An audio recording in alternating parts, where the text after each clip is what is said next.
Švédsko je islamizovaná a afrikanizovaná země a je otázkou, zda už není pozdě.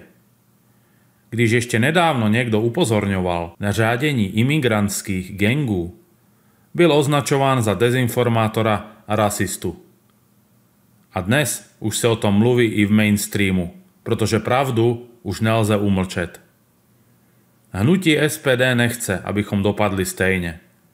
Bojujeme proti migračnímu paktu Evropské unie, který znamená kvóty na imigranty, či výpalné 500 000 korun za každého nepřijatého imigranta. Fialová vláda, která migrační pakt podporuje, musí skončit. Švédsko ještě nikdy nic takového nevidělo. Žádná jiná země v Evropě nic podobného nevidí. Prohlásil minulý týden v emotivním projevu k národu švédsky premiér Ulf Kristersson. Organizovaný zločin migrantů přerostl myslitelné hranice. Premiér vyhlásil první tvrdá opatření a v pátek po jednání s vedením policie bylo rozhodnuto, že armáda Švédského království pomůže policii, která situaci již nezvládá. Armáda má asistovat policistům přímo v ulicích. Měsíc září byl ve Švédsku krvavým měsícem, kdy migrantské násilí stálo život zatím 12 lidí. Budeme gangy lovit a gangy porazíme. Postavíme je před soud. Pokud jsou švédskými občany, měli by být zavřeni do vězení s velmi dlouhými tresty. A pokud se jedná o cizí státní příslušníky, musí být deportováni, prohlásil premiér. O jeho projevu informovalo Echo 24. Přivedla nás sem politická naivita a bezradnost. Přivedla nás sem nezodpovědná imigrační politika a neúspěšná integrace. Vnější svět a paralelní společnosti živí zločinecké gangy.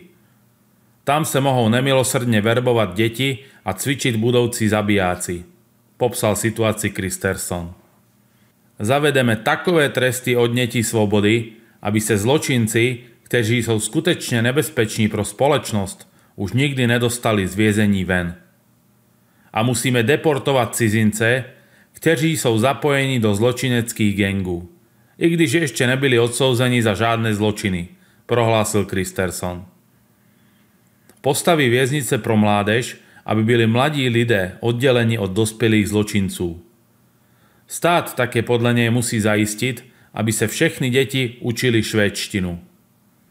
Ze statistik totiž vyplývá, že 85% podezřelých, kteří se ve Švédsku podílejí na smrtících přestřelkách, se narodilo v zahraničí nebo pochází z přistěhovaleckého prostředí. Švédsko se během pouhých 2 generací změnilo z jedné z nejbezpečnějších zemí na světě na jednu z nejnebezpečnějších zemí v Evropě. Švédsko patří mezi země s nejvyšším počtem zaznamenaných znásilnění na 1 000 000 obyvatel na světě.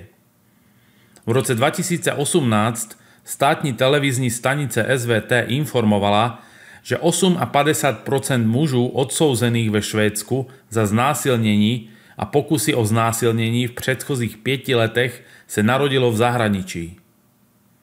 Přesto Fialová vláda podpořila migrační pakt EU, který zavádí povinnou solidaritu při přerozdělování migrantů či výpalné 500 000 korun za nepřijatého imigranta. Hnutí SPD proti tomu bude bojovat ze všech sil. Nechceme, aby se čeští občané stali cizinci ve vlastní zemi a obětí trestných činů.